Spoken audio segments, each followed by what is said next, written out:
மதுரையில் நடந்த மீனாட்சி சுந்தரேஸ்வரர் திருமணத்திற்கு கள்ளழகர் வரவில்லை. அப்போது அந்த கல்யாணத்தை நடத்தி வைத்தது யார் என்று தெரியுமா?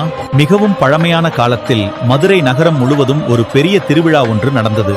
அது மீனாட்சி அம்மன் மற்றும் சுந்தரேஸ்வரர் திருக்கல்யாணம். இந்த தெய்வீக கல்யாணத்திற்கு மீனாட்சி அம்மனின் அண்ணனாக கருதப்படும் கள்ளழகர் அழகர் கோவிலிலிருந்து மதுரைக்கு புறப்பட்டார்.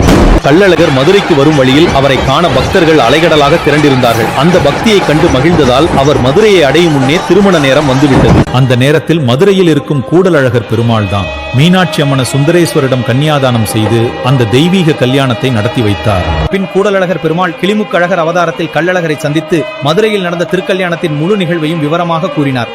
இந்த செய்தி கள்ளழகருக்கு தெரிந்தவுடன் அவர் தனது பயணத்தை நிறுத்திக் கொண்டு தனது பக்தர்களுக்கு அருள்பாலித்து அங்கிருந்து புறப்பட்டார். அதனால்தான் இன்று வரை கள்ளழகர் மதுரைக்குள் வராமல் வைகை ஆற்றில் இறங்கி திரும்பிச் செல்கிறார். அந்த நிகழ்வை நினைவுகூரும் திருவிழாவே இன்றும் நடைபெறுகிறது.